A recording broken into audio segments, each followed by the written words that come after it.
Welcome to My Nepali YouTube channel. Like, comment and subscribe for my upcoming new videos. सम्माननीय मन्त्रीज्यूलाई युरोपमा स्वागत छ। धन्यवाद। अहिले युरोपियन पार्लियामेन्टमा यहाँको के कस्तो कुराहरू भयो त? युरोपियन पार्लियामेन्टमा मैले पार्लियामेन्टका अध्यक्ष र parliament committee for foreign relation हैन फरेन डेभलपमेन्ट निना गिलसँग पनि कुराकानी भयो र अरु महत्त्वपूर्ण नेताहरूसँग पनि भेटघाट कुराकानीहरू भए र हामीले युरोपियन पार्लियामेन्टले नेपालको प्रजातान्त्रिक लोकतान्त्रिक आन्दोलन प्रति जुन समर्थन लगातार जनायो र जुन सहयोग पुर्यायो त्यसका लागि आफ्नो तर्फबाट धन्यवाद ज्ञापन गर्यौं र आगामी दिनमा लोकतन्त्रलाई सुदृढ गर्ने प्रश्नमा जनताले पाएका अधिकारहरूलाई संस्थागत गर्ने प्रश्नमा र पूर्ण लोकतन्त्रसम्म अगाडि बढाउने प्रश्नमा र वार्तालाई सफल बनाउने र स्थायी शान्ति स्थापना गर्ने सन्दर्भमा युरोपियन पार्लियामेन्टको अनवरत सहयोग रहने हामीले वचन पाएका छौं र नेपाल र युरोपियन पार्लियामेन्टका बीचको सम्बन्ध अझ गाढा अझ सुदृढ बनाउने कुरामा पनि यस भ्रमणले मद्दत पुर्याएको छ भन्ने मलाई लाग्छ। हामीले मुख्य रूपमा अहिलेको विकासक्रम सम्बन्धमा युरोपियन पार्लियामेन्टलाई जानकारी गराउने काम गर्यौं। अस्ति र हिजो 2 दिन हामी त्यसमा लाग्यौं स्ट्रासबर्गमा र युरोपियन पार्लियामेन्टसँगको भेटघाट कुराकानीबाट म सन्तुष्ट छु, राम्रो भएको छ। विशेष गरेर कस्तो किसिमको सहयोगको अपेक्षा राख्नुभयो? अब पार्लियामेन्ट भनेको पार्लियामेन्ट हो, उसले राजनीतिक तवरमा वातावरण बनाउने हो र आफ्ना पार्लियामेन्ट यो युरोपियन युनियन र युरोपियन काउन्सिललाई उसले कतिपय कुराहरूमा आग्रह गर्ने हो। जस्तो पहिले पनि लोकतन्त्रलाई सुदृढ गर्ने प्रश्नमा नेपाललाई मद्दत गर्नुपर्छ, अनावश्यक शर्तहरू र अनावश्यक खालका मागहरू अगाडि नसारेर सहयोग पुर्याउने काम गर्नुपर्छ भनेर पार्लियामेन्टले बोलेको पनि थियो। यो 18 मईको वक्तव्यमा पनि बोलेको थियो र त्यसै दिशामा अहिले अझ अगाडि बढेर उसले अरु त्यस प्रकारले कदम चाल्ने हामीले अपेक्षा गरेका छौं। खास गरेर अनुकूल वातावरणको सिर्जना र सहयोग नेपाललाई सहयोग प्रदान गर्ने सन्दर्भमा त्यो युरोपियन पार्लियामेन्टले आफ्नो भूमिका अझ सशक्त र प्रभावकारी ढंगले खेल्छ भन्ने देखिएको छ र हामी त्यसमा आशावादी छौं। विशेष गरेर अहिले प्रमुख विषय भनेको सरकार र माओवादी बीचको वार्ता हो। अहिलेको प्रमुख एजेन्डा यसलाई जे भन्दा पनि हुन्छ, तर तपाई त्यो कामलाई छिटोभन्दा छिटो सल्टाएर टुङ्गो लगाउनुको सट्टा तपाई विदेश भ्रमणमा व्यस्त हुनुहुन्छ। खास कारण चाहिँ के हो? होइन, यसका निम्ति त हामी सबै मान्छे एउटै काममा त्यो जुटिएर जाँदैनौं। पोखरीमा चारो हाल्दिएपछि माछाका बुराहरू एक ठाउँ जम्मा हुन्छ नि। त्यसो गरेर वार्ता भनेपछि सरकारमा रहेका वा पार्टीका नेताहरू सबै एक ठाउँ कुदेर जम्मा हुन्छन् र सबैले वार्ता गर्छन् भन्ने होइन। आफ्ना आफ्ना खालका कामहरू हुन्छन् र ती कामहरू हामीले बाँडेर गरिरहेका छौं। प्रधानमन्त्री भर्खरै भारत भ्रमणमा गएर फर्किनुभयो, म यता युरोपतिर आएको छु र यस सन्दर्भमा वार्ता जारी छ। जस्तो आज मात्रै पनि दोस्रो राउन्डको वार्ता सरकार र माओवादीका बीचमा सम्पन्न भएको छ। वार्ता सकारात्मक दिशामा अगाडि बढेको छ। आज केही महत्त्वपूर्ण निर्णयहरू भएका छन्। 31 सदस्यीय यो युद्धविराम अनुगमन समिति बनेको छ र त्यसलाई सहयोग पुर्याउनका लागि संयुक्त राष्ट्र सङ्घीय मानवाधिकार उच्च आयोग जो काठमाडौँ अवस्थित उच्च आयोग छ त्यसलाई आग्रह गर्ने कुराहरू भएको छ र अरू यो युद्धविराम सम्झौता ह्युमन राइट एगर्ड जस्ता कुराहरू तिनीहरू पनि लगाएर जाने भन्ने कुरा भएको छ र त्यसै गरेर उच्च स्तरमा भोलि कुराकानी गर्ने प्रधानमन्त्री र माओवादीका अध्यक्ष प्रचण्डका बीचमा पनि सम्भवतः भोलि कुरा हुन सक्छ।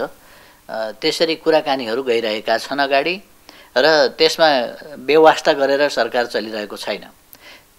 त्यसमा कुराकानीमा म कुरा गर्ने टिममा पनि होइन, म वार्ता टिममा छैन र वार्ता टिममा के भइरहेको छ भन्ने कुरा हामीहरू जानकार छौँ र सरकारको तर्फबाट वार्तालाई अत्यन्त धेरै महत्त्व दिएको छ र सरकार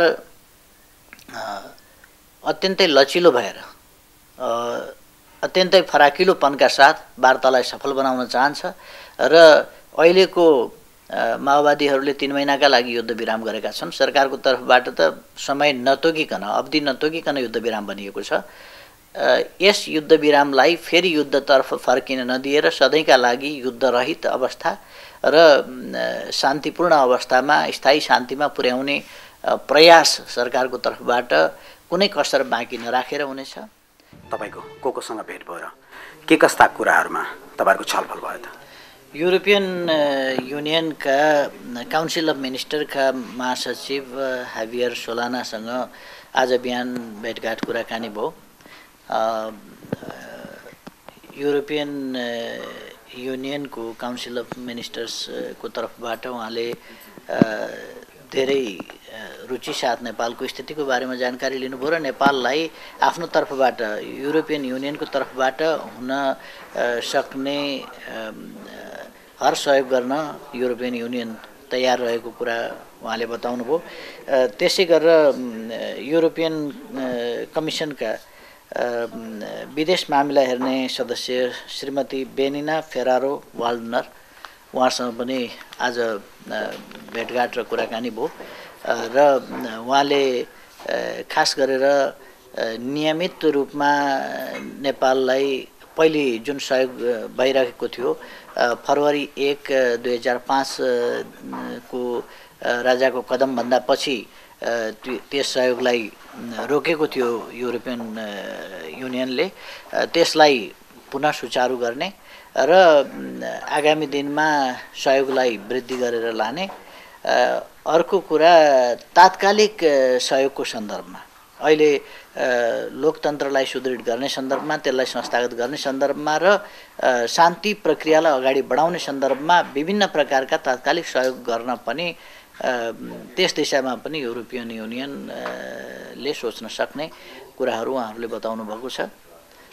र अहिले अनि बेल्जियमको परराष्ट्र मन्त्रीज्यूसँग पनि तपाईको भेट्ने कुनै योजना छ?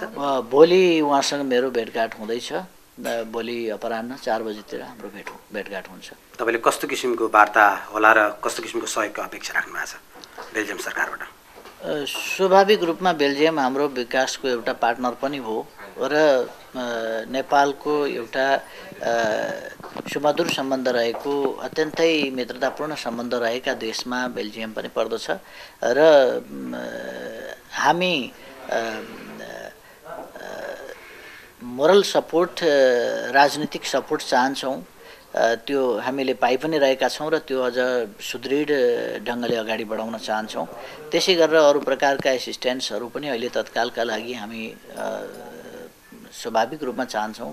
अहिले नेपालको जस्तो खालको परिस्थिति छ त्यस परिस्थितिमा त्यसबाट पार पाउनका लागि र अर्को कुरा हामी आर्थिक सम्बन्धहरूलाई पनि विस्तार गरेर विकास गरेर लिएर जान चाहन्छौँ, खास गरी व्यापारिक सम्बन्धहरू र अब नेपालमा टुरिज्मका लागि पनि स्थिति अनुकूल बनेको छ। त्यस स्थितिमा पनि हामी आगामी दिनमा कसरी हाम्रा आर्थिक सम्बन्धहरूलाई बढाएर लिएर जाने, पारस्परिक लाभका कामहरू एउटा विकासका पार्टनर र व्यापारका पार्टनरको रूपमा पनि कसरी अगाडि जाने त्यस विषयमा पनि हामी विचार विमर्श गर्छौँ। मन्त्रीज्यू, गएका दिनहरूमा देशमा युद्धको स्थितिले गर्दाखेरि धेरै नेपालीहरू चाहेर नचाहेर देश छोड्न विवश छन्। त्यतिखेर त्यो परिस्थितिमा देश छोड्न विवश भएका नेपालीहरूलाई अहिले यो जनमत वा जनताको दोस्रो आन्दोलनले दिएको सरकारले के कस्तो राहत दिने व्यवस्था अथवा विचार राख्नुभएको छ? यसमा आन्तरिक र बाह्य विस्थापनका समस्याहरू नेपालमा निकै गम्भीर रूपमा भएका हुन् विगतको 10 वर्ष हिंसात्मक स्थितिको सन्दर्भमा र अहिले पनि विस्थापितहरूको सङ्ख्या ठुलो छ, आन्तरिक विस्थापितहरूको सङ्ख्या पनि ठुलो छ। जुन समस्या हिंसात्मक द्वन्द्वको समस्याको समाधानसँगै यसको पनि समाधान हुन्छ र गरिनुपर्दछ। यस सम्बन्धमा अहिले मैले बुदागत रूपमा यो चीज भन्ने भन्दा पनि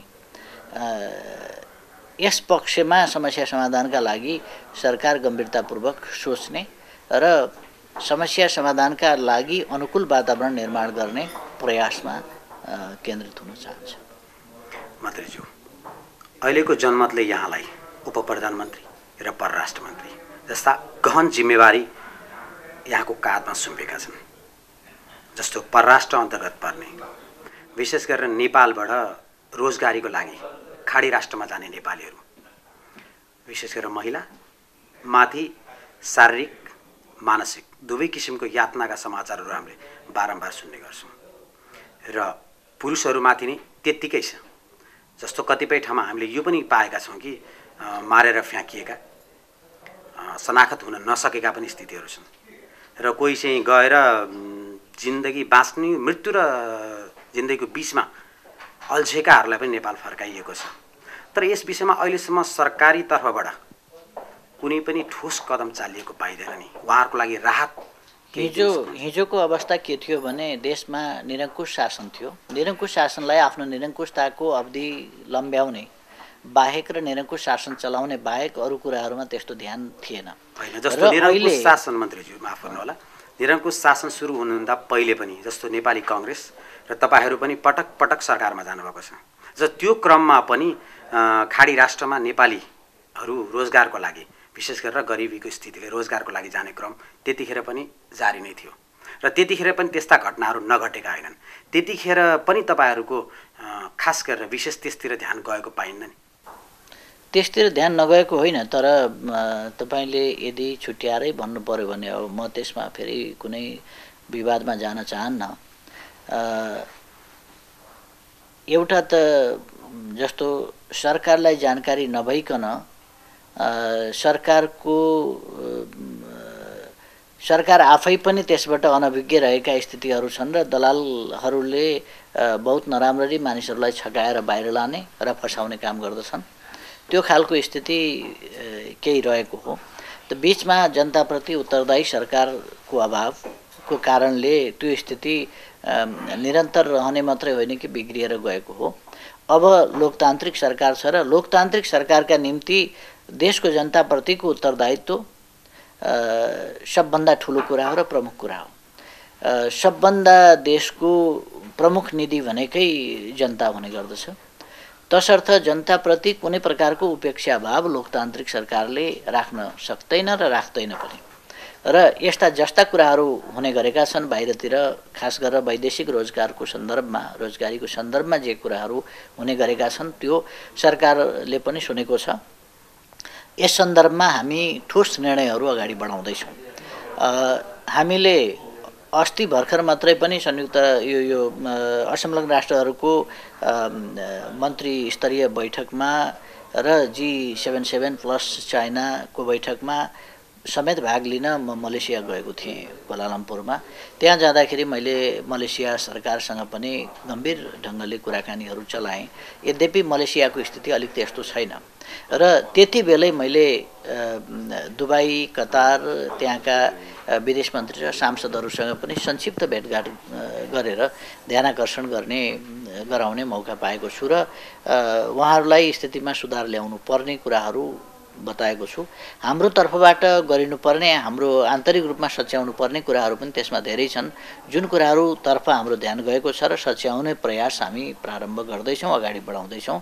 त्यसमा तालिम दिएर मात्रै मानिसहरू पठाउनु पर्ने, तालिम दिएका सर्टिफिकेट मात्रै दिने, तालिम नदिने स्थितिलाई अन्त्य गरिनुपर्ने, अपारदर्शी ढङ्गले झुक्क्याएर मानिस पठाउने संस्थाहरू वा त्यस्ता कम्पनीहरूमाथि कारबाही गरिने र ठिक ढङ्गले व्यवहार गर्नेलाई प्रोत्साहन र बेठिक ढङ्गले गर्नेहरूलाई दण्डको व्यवस्था गरिनुपर्ने। त्यसै अन्तर्गत हामीले त्यस्तै ठाउँहरूमा मानिसहरू एउटा स्वस्थ प्रतिस्पर्धाका साथ जान पाउन् भन्ने कुरादेखि लिएर अरू अनेक पक्षहरूमा पनि हामीले ध्यान दिएका छौँ र हामीले सच्याउनु पर्ने कुरा आन्तरिक रूपमा सच्याउनेदेखि लिएर द्विपक्षीय ढङ्गले त्यहाँका सरकारहरूसँग कुराकानी गरेर अनियमितता र बेठिक व्यवहारहरूलाई रोक्ने सन्दर्भमा सरकारको तर्फबाट ठोस कदमहरू र ठोस प्रयासहरू आगामी दिनमा अगाडि बढ्छन्। मन्त्रीज्यू, त्यसो भए तपाईँले मान्नुहुन्छ कि हिजोका निरङ्कुश राज्य सत्ताको अवस्थामा र त्योभन्दा अगाडिका अवस्थामा पनि सरकारहरू बेला बेलामा जनताप्रति उत्तरदायी थिएनन् भन्ने कुरा तपाईँ स्वीकार्नुहुन्छ? लोकतान्त्रिक सरकारहरू जनताप्रति उत्तरदायी नहुने प्रश्न आउन सक्दैन, तर कतिपय अहिलेको लोकतान्त्रिक सरकार हैन, मैले योभन्दा अगाडिका यसभन्दा अगाडिका पनि अब अनुत्तरदायी थिए भन्ने होइन, ध्यान नपुगेको हुनसक्छ। लोकतान्त्रिक सरकारहरू जनताप्रति उत्तरदायी नै हुन्छन्, जनताबाट छानिएका हुन् र उनीहरूका निम्ति जनताको देखभाल गर्नु, जनतामा समस्या पर्न नदिनु, परेका समस्या समाधान गर्नु एकदम आधारभूत कर्तव्य हो। त्यस कर्तव्यप्रति बेखबर हुन्छन् भन्न त सकिँदैन, तर कतिपय कुराहरूको जानकारी नपुगेको हुनसक्छ, ध्यान नपुगेको हुनसक्छ। अब चाहिँ त्यस्तो स्थिति छैन, त्यस्तो स्थिति हुँदैन, जानकारीमा परेको छ र तत्सम्बन्धमा आवश्यक कारबाहीका निम्ति सोचिएको पनि छ। हाम्रो विशेष गरेर खाडीमा बस्नुहुने हाम्रो नेपालीहरूको लागि तपाईँको यो वचनले केही राहत भने अवश्य पुर्याउनेछ। अहिले विशेष गरेर देशको आर्थिक स्थिति पनि निकै नाजुक छ र विदेशमा बस्ने नेपालीहरूले जम्मा गरेका रकमले पनि देशको आर्थिक स्थितिलाई अलिकति भए पनि टेवा दिइरहेको छ, यो कुरा तपाईँ मान्नुहुन्छ? अवश्य। र तपाईँहरू र आगामी बन्ने लोकतान्त्रिक सरकारले विदेशमा बस्ने नेपालीहरूको आम्दानी र नेपालीहरूलाई चाहिँ र उनीहरूको पैसालाई देश विकास गर्ने कुन मार्गबाट स्वीकार्नुहुन्छ?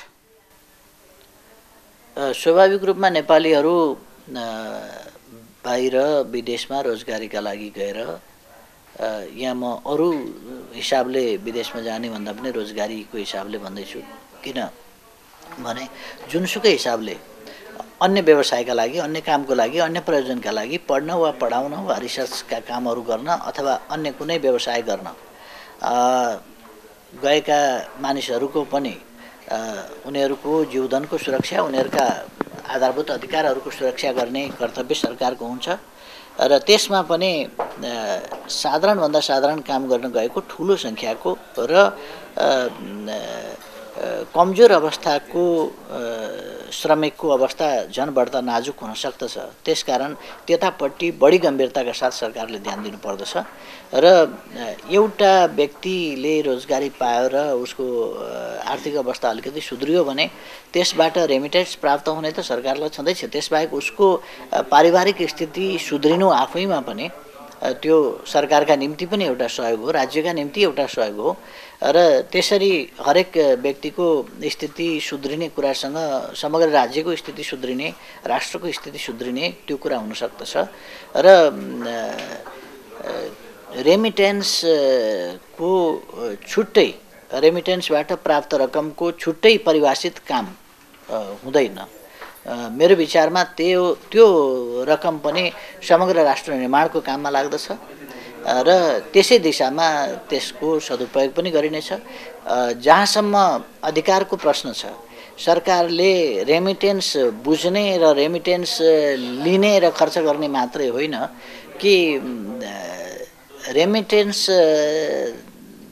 दिने वा कर तिर्ने करदाताको रूपमा जो नागरिकहरू छन् उनीहरूका समस्याहरू हेर्ने कर्तव्य पनि निर्वाह गर्नुपर्दछ भन्ने कुरा सरकारले बुझेको छ। तदनुसार नै सरकारले कदम अगाडि बढाउँछ। यहाँलाई धेरै धेरै धन्यवाद। यहाँ यति व्यस्त हुँदाहुँदै पनि हाम्रो यो सानो नेपाली टेलिभिजन च्यानललाई यति लामो समय दिनुभयो। यहाँहरूलाई हामी, हाम्रो सम्पूर्ण युनिट हार्दिक आभारी छौँ हामी।